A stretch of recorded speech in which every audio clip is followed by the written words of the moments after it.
आध्या पर हो गया है हमला। उसके घर में घुसकर सुंदर काका को मार डाला है। तो शिवाय के परिवार को गाड़ी में बंद करके उसके मारने की जो प्लानिंग थी वो तो शिवाय नाकाम कर देता है। अपने परिवार की जान वो बचा लेता है और शिवाय जब इसकी कंप्लेन करता है तो पुलिस वाले उसके घर आकर पूछताछ करते हैं। वो पूछते हैं कि अगर तुम्हें किसी पर शक है तो उसका नाम ले सकते हो।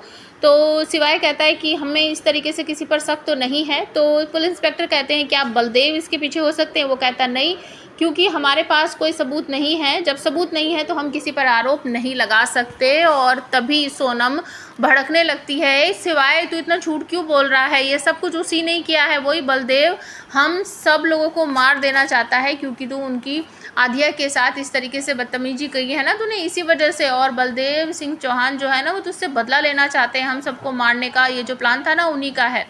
तो शिवाय मना कर देता है कि नहीं सर, हम किसी पर शक नहीं जता सकते। बलदेव सर इसके पीछे है नहीं है हमें नहीं पता, लेकिन हम उनका नाम नहीं लेंगे।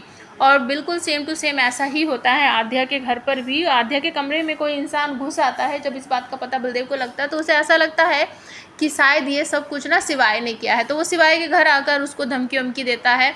लेकिन इंस्पेक्टर बोलते हैं कि कल खुद इसके घर में कोई घुस गया था, इसके परिवार की जान खतरे में थी, इन सबको कोई बम से उड़ाने वाला था। शिवाय ने बड़ी मुसीबत से अपने परिवार को बचाया है। तो अब बलदेव को ऐसा लग रहा है कि शायद ये शिवाय नहीं था, कोई और था। अगली रात फिर से वही ड्रामा होता है शिवाय के घर में भी। और आध्या के घर में कोई नकाबपोश घुस आता है।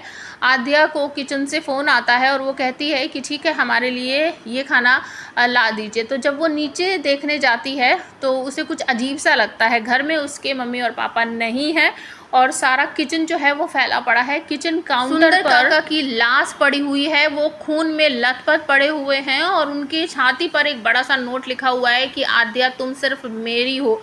वो ये सब देखकर बहुत घबरा जाती है। तुरंत ही अपने पापा को वो फ़ोन करेगी और उसके मम्मी पापा भागे हुए जब आएंगे तो पता चलेगा कि ऐसा ऐसा हो गया है। और तभी अगले दिन रात को फिर से वही ड्रामा होता है। तो अब आध्या को ऐसा लग रहा है कि कोई जानबूझकर हम लोगों को परेशान करने की कोशिश कर रहा है।